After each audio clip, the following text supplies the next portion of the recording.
Assalamualaikum warahmatullahi wabarakatuh. Sahabat-sahabat yang dirahmati Allah, hari ini saya ingin berbagi sebuah kisah, Jembatan Setan Sungai Merah. Tapi sebelum kita mulai, mari kita tulis bersama sholawat untuk Nabi Muhammad di kolom komentar. Semoga sholawat ini menjadi saksi di akhirat, yang menghantarkan kita pada syafaat beliau tercinta. Dan jangan lupa, like dan subscribe channel ini agar dakwah ini bisa menjangkau lebih banyak saudara kita. Insya Allah menjadi amal jariah yang terus mengalir pahalanya, bahkan setelah kita tiada. Desa Waringin Jati tak pernah berubah sejak puluhan tahun lalu. Letaknya tersembunyi di kaki bukit, dikelilingi hutan bambu yang rapat, sawah menguning, dan jalanan tanah merah yang berdebu jika kering, atau berubah menjadi lumpur lengket saat hujan. Penduduknya hidup sederhana, bertani, beternak, dan sebagian kecil berdagang. Namun, di balik kedamaian itu, desa ini menyimpan sesuatu yang kelam.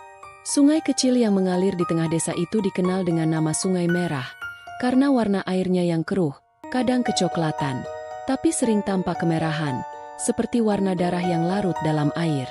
Di atasnya, membentang sebuah jembatan kayu tua, panjangnya sekitar 20 meter. Jembatan itu menghubungkan dua sisi desa, sisi utara tempat para petani tinggal, dan sisi selatan tempat pasar dan balai desa berdiri. Namun, jembatan itu bukan sembarang jembatan. Penduduk desa menyebutnya Jembatan Setan.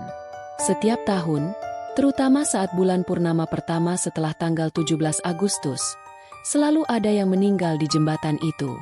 Terkadang korbannya adalah orang asing yang lewat, kadang warga desa sendiri. Bahkan pernah seorang anak kecil ditemukan terapung di sungai, dengan mata terbuka dan tubuh kaku. Semua orang di desa tahu, ini bukan kecelakaan biasa. Ini kutukan. Sejak dulu, anak-anak dilarang bermain di dekat jembatan saat senja. Para ibu menutup pintu lebih cepat jika malam mulai turun. Para pria enggan melintasi jembatan setelah matahari tenggelam, bahkan jika urusannya mendesak. Karena mereka percaya, jika kau berada di jembatan itu saat waktu itu datang, kau bisa menjadi tumbal berikutnya. Menurut cerita para tetua, kejadian aneh itu bermula ratusan tahun lalu. Kala itu, Waringin Jati dilanda kekeringan panjang. Selama berbulan-bulan, hujan tak turun. Sumur-sumur kering, padi gagal panen, dan hewan mati satu persatu. Sungai yang dulunya mengalir deras berubah menjadi celah tanah kering. Warga mulai putus asa. Banyak yang meninggalkan desa, tapi sebagian memilih bertahan dan menunggu keajaiban.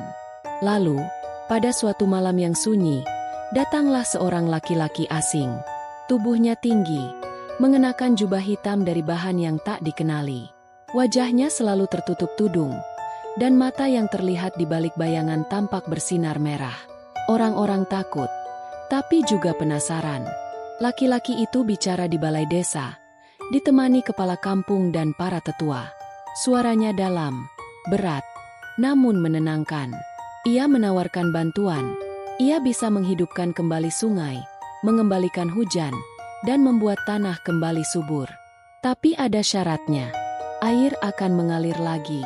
Tapi setiap tahun, kalian harus memberikan 1 jiwa. 1 jiwa untuk sungai, 1 jiwa untukku. Orang-orang awalnya menolak. Tapi saat hujan tak kunjung datang dan anak-anak mulai sekarat karena lapar, mereka menyerah. Mereka menyetujui perjanjian itu. Dalam diam, dalam terpaksa. Malam berikutnya, sang pria asing mengadakan ritual di dasar sungai kering. Ia membawa tongkat kayu hitam berukir aneh, menancapkannya ke pusat aliran sungai, lalu membacakan mantra dalam bahasa yang tak dikenal siapapun. Langit mendadak gelap, petir menyambar, dan angin kencang berputar mengitari sungai. Setelah itu, hujan turun deras. Sungai kembali mengalir. Tapi sejak saat itu, airnya berubah warna. Tidak jernih seperti sebelumnya. Selalu tampak merah. Dan, setahun kemudian, seorang warga desa ditemukan mati mengambang di sungai. Tubuhnya membiru dan kulitnya terkelupas seperti direbus. Semua orang terkejut. Tapi kepala desa saat itu hanya berkata pelan, "Perjanjian telah dimulai." Sejak saat itu, Desa hidup dalam ketakutan. Tapi sungai tetap mengalir. Panen membaik. Tanah menjadi subur. Orang-orang mulai membangun rumah kembali, menanam, dan beternak. Namun, setiap tahun, selalu ada satu jiwa yang harus hilang. Dan anehnya, selalu terjadi pada malam bulan purnama pertama setelah tanggal 17 Agustus, tanggal dimulainya perjanjian. Tak ada yang tahu pasti siapa yang akan jadi korban. Tapi tanda-tandanya bisa dirasakan. Kadang, orang yang akan menjadi tumbal sering mimpi buruk seminggu sebelumnya. Kadang mereka melihat bayangan hitam berdiri di pinggir sungai, mengawasi. Kadang mereka merasa diganggu. Suara langkah di jembatan saat malam, bisikan di telinga saat tidur, atau bau amis yang tiba-tiba memenuhi rumah. Beberapa warga mencoba melawan. Pernah ada seorang pemuda, Janto, yang mencoba merusak jembatan dengan bensin dan korek api. Tapi malamnya, ia ditemukan gantung diri di pohon bambu dekat sungai. Tidak ada yang percaya ia bunuh diri. Lehernya terjerat tali dengan simpul aneh yang tak pernah digunakan warga desa. Dan matanya kosong, seolah jiwanya telah diambil. Meski begitu, hidup terus berjalan. Warga tetap bercocok tanam, berdagang, dan menikah. Tapi ketakutan itu tetap ada, membayangi mereka setiap tahun. Dan pada tahun itu, tahun di mana cerita ini dimulai, bulan purnama akan datang tepat 2 hari setelah tanggal 17 Agustus. Warga desa mulai resah. Mereka mengurung anak-anak mereka di rumah. Malam hari terasa lebih sunyi dari biasanya. Dan suara aliran sungai terdengar lebih keras, seolah memanggil sesuatu dari dalam tanah. Di tengah situasi itu, datanglah seorang pendatang dari kota. Seorang mahasiswa muda bernama Arif Saputra, 23 tahun, mahasiswa antropologi Universitas Negeri Jakarta. Tujuannya sederhana, meneliti mitos dan kepercayaan masyarakat pedesaan untuk keperluan skripsinya. Tapi Arif tidak tahu bahwa ia akan berhadapan dengan kutukan lama yang masih hidup. Langkah Arif terasa ringan saat pertama kali menginjak tanah desa Waringin Jati. Ia datang membawa ransel besar, kamera DSLR, buku catatan tebal, dan rasa ingin tahu yang menggebu. Sebagai mahasiswa antropologi semester akhir, ia mencari data tentang mitos desa-desa terpencil. Namun, ia tak pernah membayangkan bahwa rasa ingin tahunya akan membawa nyawa seseorang sebagai bayaran. Disambut oleh kepala desa Pak Darsa, Arif dipersilakan tinggal di sebuah rumah kosong di dekat balai desa, bekas rumah bidan yang kini pindah ke kota. Rumah itu berdiri hanya beberapa puluh meter dari jembatan tua yang terkenal angker. Tapi Arif tidak gentar. Jembatan itu, kata Pak Darsa saat menemani Arif menaruh barang, sudah lama jadi rahasia gelap kami. Kutukan. Kami tak bisa membuangnya. Hanya bisa bertahan. Arif mencatat setiap kata dengan semangat. Ia yakin bahwa kutukan hanyalah hasil rekayasa sosial. Cara warga menjaga batas dan ketertiban melalui ketakutan. Namun makin lama ia tinggal, makin banyak kejanggalan yang tak bisa dijelaskan logika. Hari pertama, Arif menyusuri desa, mewawancarai warga. Tapi begitu ia menyebut Sungai Merah atau Jembatan Setan, raut wajah para petani berubah. Ada yang tiba-tiba pamit, ada yang langsung merapalkan doa. Bahkan ada yang menyiram tanah sekitarnya dengan air garam. Namun tak semua diam. Nenek Warti, perempuan renta berusia lebih dari 80 tahun, justru membuka cerita panjang. Ia tinggal sendiri di gubuk kayu tua yang menghadap langsung ke arah sungai. Dulu aku punya 2 anak lelaki. Yang satu tenggelam, yang satu hilang. Dua-duanya malam bulan purnama. Yang satu seminggu sebelum nikah. Ujar Nenek Warti dengan mata berkaca-kaca. Arif menelan ludah. Ia bertanya, apakah itu kebetulan? Nenek Warti menggeleng. Tangannya yang gemetar membuka kotak kayu kecil dan mengeluarkan sebuah jimat kayu sebesar ibu jari. Berukir ukiran aneh mirip akar melilit. Benda ini diberi oleh suamiku dulu. Ia keturunan penjaga ritual. Katanya, jimat ini bisa menolak pandangan makhluk air itu. Penjaga sungai.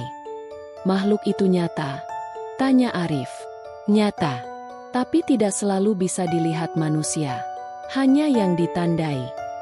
Kata-kata itu terus terngiang di benak Arif sepanjang malam. Di kamar tidurnya yang gelap, suara aliran sungai terdengar lirih. Tapi malam itu, ia merasa seperti dipanggil. Seperti ada suara yang memanggil namanya dari kejauhan.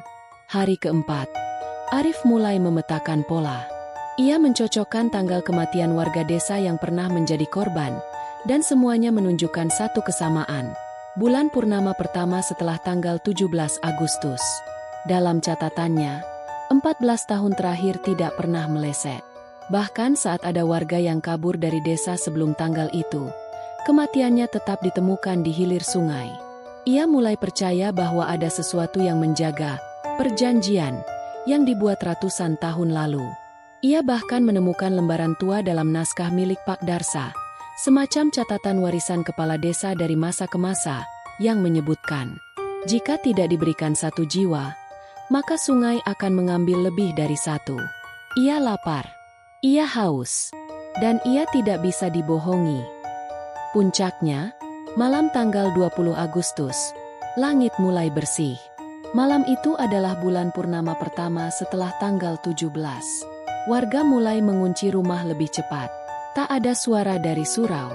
Bahkan ayam pun tak terdengar. Desa terasa mati. Tapi tidak bagi Arif. Ia membawa kameranya, voice recorder, dan jimat pemberian Nenek Warti. Ia bertekad merekam apapun yang terjadi malam itu. Ia tak percaya akan ada kematian. Ia ingin membuktikan bahwa ketakutan ini hanya mitos yang diwariskan oleh trauma masa lalu. Tepat pukul 11.45 malam, Arif sudah berdiri di tengah jembatan. Kabut mulai naik dari permukaan Sungai Merah. Lampu-lampu rumah desa sudah mati. Hanya ada suara jangkrik dan desiran air. Ia menyalakan kamera. Lampu merah kecil menyala di atas lensa. Lalu, ia menyalakan voice recorder dan menggantungkannya di leher. Menit demi menit berlalu. Tak ada yang terjadi. Sampai tiba-tiba, tepat pukul 00, angin berhenti. Tak ada bunyi sama sekali. Bahkan jangkrik lenyap. Dan dari dasar sungai, air mulai berputar. Riaknya membentuk pusaran kecil. Kabut menebal. Lalu, dari dalam air itu, sesuatu muncul. Sosok tinggi besar, hitam berlendir, seolah terbentuk dari lumpur dan darah, muncul perlahan. Ia tidak memiliki mata. Hanya rongga kosong yang gelap, mulutnya lebar, penuh gigi panjang dan tajam. Tangannya panjang, seperti tulang-tulang tipis yang melayang. Makhluk itu menatap Arif, atau lebih tepatnya, merasakan keberadaannya. Arif mundur, tangannya gemetar, tapi jimat kayu di lehernya mulai memanas dan bersinar merah gelap. Makhluk itu menggeram. Suara seperti rintihan 1000 orang yang tenggelam terdengar. Ia mencoba mendekat, tapi cahaya dari jimat membuat kulitnya berasap. Jiwamu untuk sungai. Bisik makhluk itu dalam suara yang seolah berasal dari dalam kepala Arif. Arif menjerit. Ia menjatuhkan kameranya, dan seketika kabut menelannya. Segalanya menjadi putih, dingin, hening, dan gelap.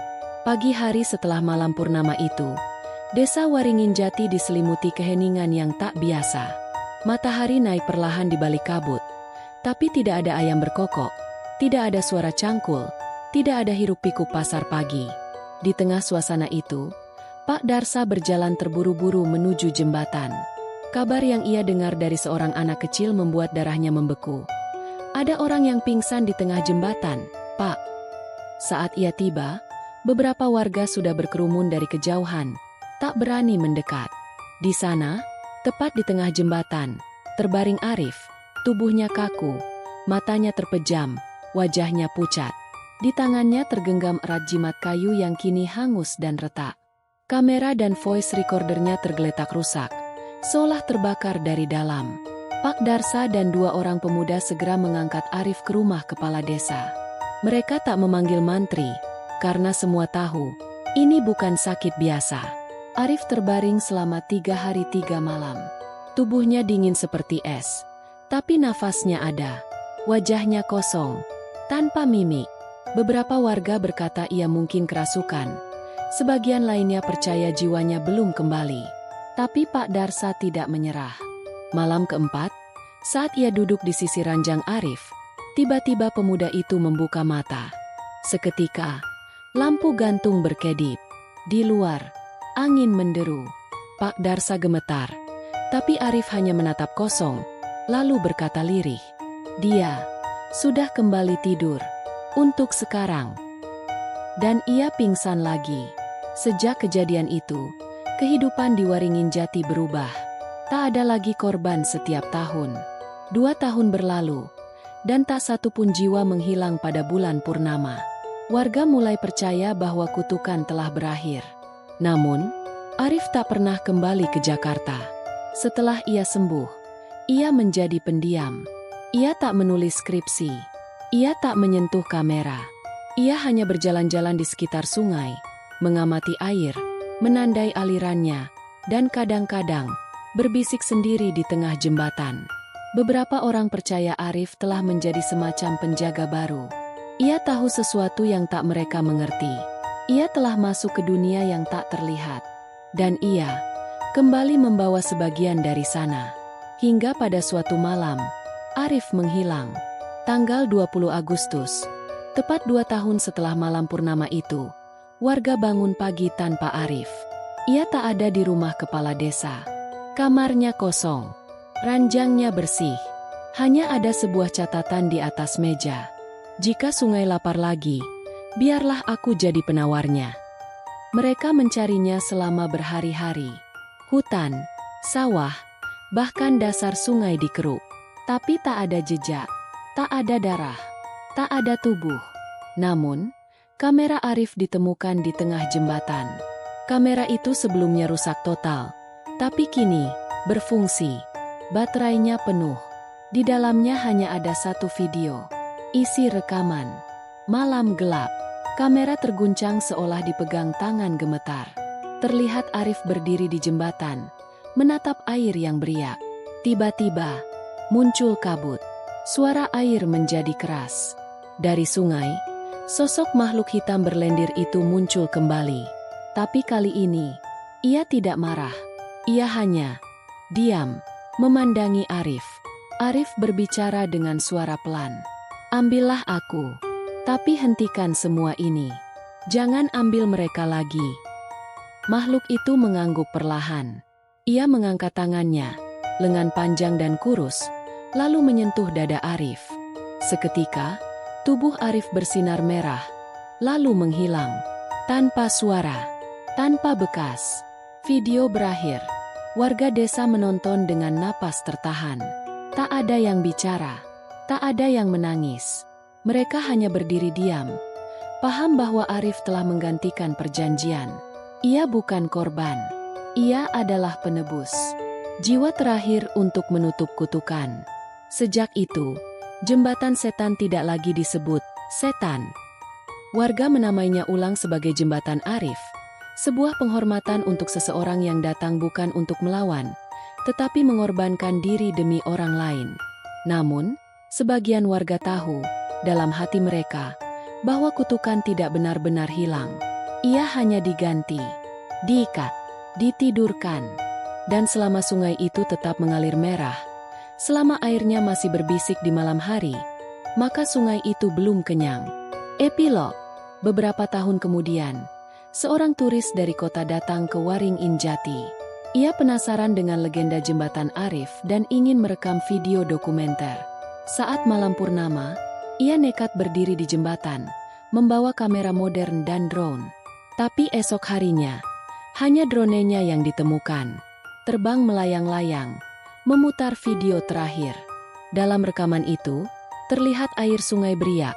Lalu muncul bayangan hitam di dasar sungai, dan sebuah suara berbisik. "Satu jiwa lagi, untuk mengingatkan." Tamat.